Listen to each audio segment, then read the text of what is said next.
I cannot say yes to everything that you are saying because I have brain. Me, I'm not respectful. Okay. I will show Let's you. start. I will show you what respect is. Mouth, I swear. Submission means different things to different men. Yes. There is Now, this nothing is like being submissive to a toxic human being. There is absolutely nothing like that. Especially if there is domestic abuse, Exactly. emotional abuse, Especially and all of that. Emotional and domestic abuse. So, things, So, yeah. a woman that feels loved will automatically submit. It just becomes easy. It's not, how do I put it? It's not the way God created a woman. If anybody loves you, I mean anybody, if anybody loves you and you feel loved, you will automatically listen to the person. You automatically consider the person. You automatically put that person first in all your decisions and all. You know what I mean? Yes, I get you. That is the principle. And I mean, one part of the principle cannot be curved, and then the other part will be straight. So if one part of the principle does not align, then you cannot be straight. So this is not about toxicity. We are talking about normal marriages, especially young marriages, where you have a sharp-mouthed young woman like me, and a tough-minded another young man, that they are coming together to become a couple. That is what I'm talking about, because you are going to I want to ask you a question. Here and there. You are going to have issues every single day of your life. Of course. What is marriage without? You're going to fight on simple things as little as why did you shut the door? You leave the door open. Why did you put it here? Why did you put it here? Why did you do this? You're going to fight about why did you buy this? Why don't you buy this? There are so many things to fight about. But sincerely, being submissive helps a lot. And this is the one aspect that led us here is you are angry, but you know you're not supposed to speak to your husband in a particular manner because of the position that God has placed him in. And you just keep quiet and allow God to help you charge on your behalf. I think another important thing that I remember now is submission means different things to different men. For instance, I'll give an example. A typical African man, submission might be Eka Rosa. Using hair, for him. For some other people, they don't care about that. They just want to know that, do you listen to me? When I say something, do you agree? Do you take my opinions? Do you agree? I want to say something that will make you laugh. In the early days of marriage, I still remember. If it's younger sister you are looking for, that will be saying yes sir to everything that you say. You should have gone to marry me from the village. You see me, I cannot say yes to everything that you say because I have brain. Wahala. Oh dear me. Honestly, I'm telling you, because you say that you don't listen to me. I cannot say yes to everything you say. I have brain. There's brain in my head. Me, I used to wonder, why do you think it is me that should listen to you? Why is it that you cannot listen to me? So for some people, it just means listening to them. They don't care about all the gestures and all the airs. Some people, it's very important to them. For some men, it means that submission means they are the one running the financial front. For them, that's you're not questioning them. To them, I think it's shaped by how these men actually grow up. Yes, because I have come to realize that submission means different things. So to begin with, you need to know what submission means. And no matter how simple that man is, even if you think that you are not submissive and you guys are okay, there's something you are doing that means submission to them. Thank you. Let us glaze this thing you just said. You see, because some women say, okay, there was someone who were talking about this thing, and then she said, we are two adults living together. Why should one adult be submitting to another adult? the two of them have break, they should just live together in peace. And as far as she's concerned, well, yeah, as far as even as far as I am concerned about their marriage, they are actually okay. But I still believe there are things that she's doing that is just natural to her. And makes the man feel content. Yeah. The minute a man does not feel content, we start saying you are not submissive, you are not respectful. I know a lot of men say this. You are not respectful, but you don't respect me. Respectful. It means different thing to them. It means different thing to them. So I sometimes think that is the conversation, because a lot of women come and say, my husband, he doesn't even bother me about all this submission. We are very good. There's something you are doing that makes him feel that satisfies him. Satisfies him. It might be something as little as you cook his food all the time and you serve the table in a special way all the time. That's what submission means to him. He will not care about every other thing. That's it. If submission means you are using daddy Toby, epolesa, karo. If that is what submission is to him, that is it. He does not care if he serves his food on the table. And if submission means to him that he has the final say, I think that's and you are just the kind of person that don't even care whatever he says. You are okay. Then definitely there won't be any conversation about this thing. I have a friend that I have asked her before. Do you fight in marriage? Our husband is always saying she's very peaceful. When they are doing an anniversary, thank you for. And when they are saying things like that, me, I will be looking at myself. What is wrong with me? Give me so much peace. You thank the in-laws for raising us so peacefully. Okay, it made me peaceful. Mama, anyway, that's what we later do. But when I now moved closer to them, I realized that she never argues about anything. Okay. Whatever he says is the final. She really. So she's the kind of person that naturally she doesn't hold her opinions in very high esteem. Do you understand? Yeah. So the day I asked her that, don't you have? I said no. If I said, what if he's doing a wrong thing? Say, even if he's doing a wrong thing, when he will learn from his own mistake, I don't bother him. Once I say let's do and that. That's just our nature. And that's Some of us don't have that kind of home training. Some of us, we don't have that kind of nature. And then if you're fortunate to marry a man she will not stay in the kitchen and cook all day. Do you understand what I mean? She doesn't use air for her husband. They call themselves by their names. But that single thing makes that man content. Yeah. Now you find another man that does not care whatever you do. If you table opinion on the table, you be like kilo feshe. You will still be the one fighting. But can't you take a decision? You are too decision. But what is important to that man is for you to serve his food on a special. Oh my God. Put it in a special plate. Daddy, you are on get ready. You know, this reminds me of a friend of mine was telling me that they had she was saying it with all the shock. After how many years of marriage that they had a quarrel, and then when the husband was saying they were now talking to a third party now for help, and the husband finally said what was paining him.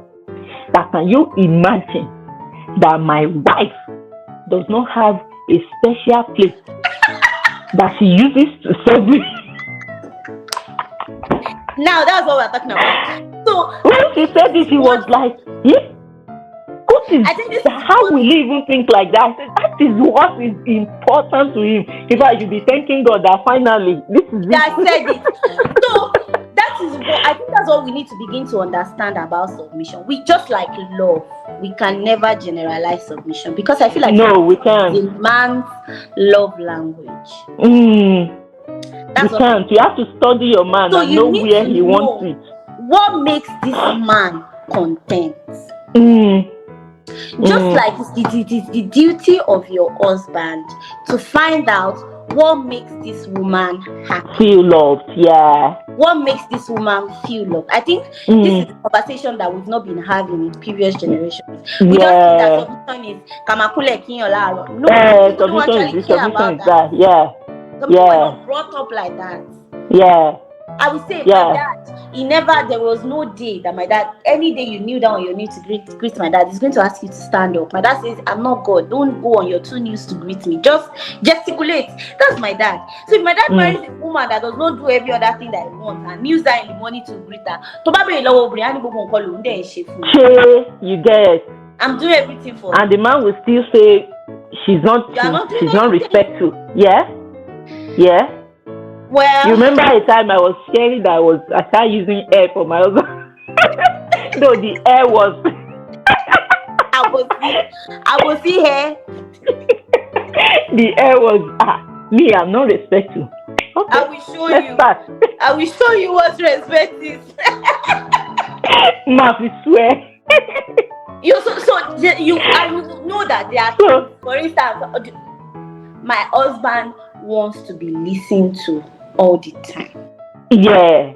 And that listening means you should say something and you say, okay,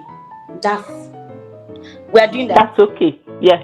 That makes him content. He does not care about any other thing. He does not care about me cooking and even if you don't cook for him. He can eat inside his pot. He does not care about it. But me, in the early days of my, I'll be like, cook on sorrow, oh, makes sense. On your collaboration, on your son. I've been the 29 years of my life that I've been running my life without you. And then we will now start fighting ego. Eventually, it was a process of growth, to be honest. And when I got the gist, I knew how to play my card. So instead of arguing, I'll just say okay, and I'll keep quiet, and I'll make sure that my countenance is changing. I'm not laughing, I'm not joking, I'll just quietly pray to God that God this. And again, I had a very big issue about that praying to God because I feel like it's very condescending for me. If I have to go to God first to come and talk to me, as in, it didn't just make sense to me. Why did I marry my friend then? If I have to go and call God to come and speak to you, I cannot talk to you with my mouth. But I understood that if I wanted peace, I wanted to have. In fact, last, the heart of kings, they are in the hands of God. So it was God I was talking to. I was not talking to any other person. I realized is it not God? It's still God.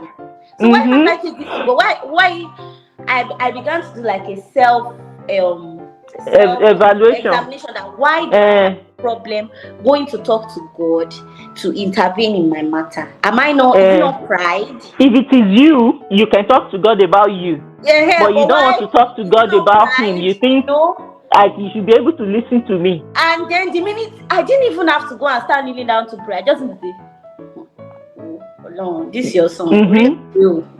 You hear what he's saying. And then you can come and say, Abiki Loro, chauffeur bon kotimoro. Bye.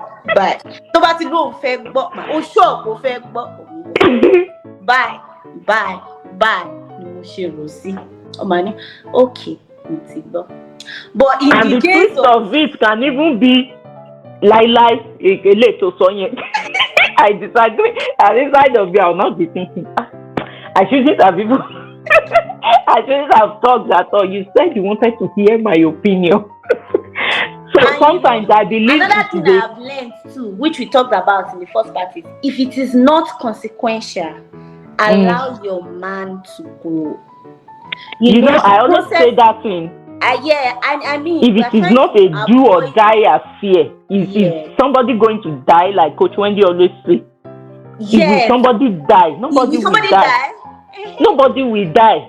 So it's a process of growth. When you have said it once and he's not listening, leave him alone. I believe it's a process of growth for the husband. If he's making a wrong decision, he will eventually learn. It's a process of growth for the wife. You understand? We learn to everything. The world does not revolve around us.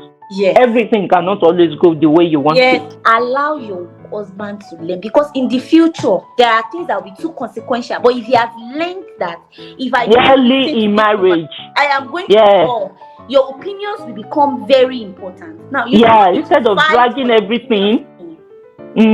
Instead of dragging everything. What do you think? You know, I will give an example before we round up. When we're planning to move from where we were before, so I have very good instincts, and I'm very spontaneous, which again, it was because I started working and dependent for like a couple of years before I got married. So I made all my decisions by myself. So one of the things I still really struggle with is to remember that there's somebody I need to consider before making this. Same here, my sister. Same here. I'm very spontaneous. Like, I cannot tell you what I'm going to do next. I can just wake up and be like, this is what I'm doing. Now, it was a big problem because my husband felt like, you don't talk to me. You just behave as if you are not married. You just this thing. So when we were going to move, I was considering agencies. We already signed up to a particular state, and I just met someone on a group, and the person just said, this is the agency I'm going with, and I signed up with them. I told my husband I was signing up with them, and they reached out to me. I was at work. They said they had an interview. I was still at work. They said I can do this interview that day. I was still at work, and I did the interview that day, and I got the job. I was at work. I had no chance to speak to my husband. To actually inform him. Yeah. Say, this is what we are doing. This is what we are doing. This is what we are doing. Now, the journey that takes people like 2 years, 18 months, took me like 8 months because of that single decision that I made. Yeah. And it didn't go down well with my husband. He was fight. He was upset. I didn't consider him. We didn't talk about it together. I was making all the decisions, and I was explaining that I had to be spontaneous. I didn't have that time to come and speak to you first. Besides, this is me. It's not even about you. Although we are moving together, but it was not funny. It was a big fight. Why did I raise this? Yesterday, I've been hearing stories of people that went with other people, how they are suffering, and it was as if I made the best decision. Yesterday, my husband said, thank God for you that you were able to make that decision. Because the truth is, if I had sat down to talk to him about it, he would have probably wanted us to take the one with higher pay, the one in a better state, the one we begin to analyze, going by the books. But there's something about being spontaneous, especially when you're a child of God, that God just says, this is it. And you don't have time to think. You understand? So if you're that kind of person and your husband is having issues with you, when you've had that issue 1, 2, 3, your husband will begin to trust your spontaneity. Yeah. You begin to realize that no, this is it. It's not, and again, that's another thing we thought about a lot in the early days of my marriage. Like, I cannot wait to discuss everything. There are things that there's no time to discuss. There's no time. It just happened, and you need to take a decision, and you're not beside me. You know what I mean? Yeah, and I always tell him that it goes the same for you. You can do it. You don't have to wait for me to say this. In the process of talking too much, you can make a mistake. In the process of analyzing things too much, you can make a mistake. If that is what works for you, you know what I mean. But if it's strange to your husband or your wife, when it happens 1, 2, 3, by the 4th time, that man or that woman will begin to understand that what works for her. Do you understand? This is what works for her. And you can just take decisions. Things can just come into your mind and be like, I know it's against the marriage teaching. You understand? But it don't remove our individuality from us. You see, this thing you said, like I said when you started, I'm very much like that as well. I don't know if you remember, I once mentioned it on the group that there was one quarrel we had. My husband was telling our pastor that I behave like a man. Like a single woman. Like a man. I asked that sometimes it feels like he's married to a man. Because that men are independent in their thinking. And they expect, and women by nature, they are kind of dependent, they roll things like their husband and like that. They don't pursue things and just do it like that. But unfortunately, I lived for about 4 or 5 years, more than that, alone as a single lady, making my own decisions, planning my life alone, doing all of that alone. So I just came into marriage like that, and I was just living like that. So I remember my pastor said, unfortunately, he was trying to make me understand that it's not a problem that I'm like that. It's the only problem here is that it is more of a male nature than a female nature, and male unfortunately for us, my husband is not like that. My husband will always run things by me, things that does not even concern me. Exactly. That's Things what about his work, and he will that's be what telling me. I mean, I will feel like, what's take my your own? decision. Do your thing. And when he's not talking, he will now say, even his own, he will bring it to me. I did not ask you to, don't bring it to me. Now, this is an exact situation that happens in my home. Don't bring it If my to me husband because wants to poo poo, he's going to come and say, can I poo poo like this? I'm like, a me to take decision long time ago. Information on the moment. I believe that eventually everything is to help us to grow. Yes. Now he has understood that, okay, I'm like that, and I understand that I'm like that, and it might not really go well with him. And you try to slow down. Yeah, exactly. So I try to slow down, or when I realize that Motuntibe, there's a way I come and table it and make him know that it just happened like that, instead of fighting and dragging it. Mm-hmm. So the last question before we go is, do you think submission makes women feel uncomfortable?